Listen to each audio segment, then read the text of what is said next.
ಗಣಪನ ಮಾಂತ್ರಿಕ ಬೂಟುಗಳು. ಒಂದು ದಿನ ಬಾಲಗಣೇಶನು ತನ್ನ ಮನೆ ಬಿಟ್ಟು ಕಾಡಿನಲ್ಲಿ ಆಟವಾಡುತ್ತಾ ಹೋದ. ಅವನ ತುಂಡು ಹೊಟ್ಟೆ ತುಂಬಾ ಹಸಿವಿನಿಂದ ಗರುಗುತ್ತಿತ್ತು.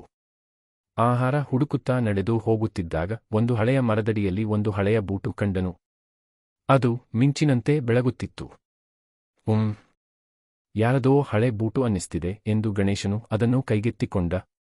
ಕಣ್ಣೆದುರು ಹಠಾತ್ ಒಂದು ಹಳೆಯ ಋಷಿ ಪ್ರತ್ಯಕ್ಷನಾದರು. ಗಣೇಶ, ಅದು ಸಾಮಾನ್ಯ ಬೂಟು ಅಲ್ಲ, ಅದು ಮಾಂತ್ರಿಕ ಬೂಟು. ಯಾರಿಗಿದೆಯೋ ಅವರಿಗೆ ಏನನ್ನಾದರೂ ತಕ್ಷಣ ತಲುಪಿಸಲು ಶಕ್ತಿಯಿದೆ. ಆದರೆ ಇದನ್ನು ಒಳ್ಳೆಯದಕ್ಕಾಗಿ ಮಾತ್ರ ಉಪಯೋಗಿಸಬೇಕು ಎಂದು ಋಷಿಯವರು ಹೇಳಿದರು. ಗಣೇಶನು ಹಸಿವಿನಿಂದ ಕೂಡಿದವನಾಗಿದ್ದರಿಂದ ಬೂಟುಗಳನ್ನು ಕಾಲಿಗೆ ಹಾಕಿಕೊಂಡು ಮಮಹಿತವಾದ ಲಡ್ಡುಗಳ ಕಡೆಗೆ ನನ್ನ ಕರೆದೊಯ್ಯು ಎಂದು ಹತ್ತಿ ಹೇಳಿದ. ಕ್ಷಣಾರ್ಧದಲ್ಲಿ ಬೂಟುಗಳು ಓಡಾಡತೊಡಗಿದವು. ಗಣೇಶನು ಗಾಳಿಯಂತೆ ಹಾರಿದಂತೆ ಹೋದ.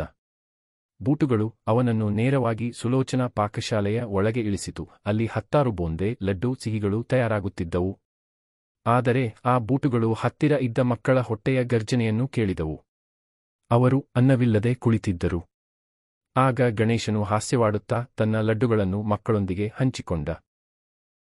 ಆಮೇಲೆ ಬೂಟುಗಳು ಮತ್ತೆ ಮಾತಾಡಿದವು.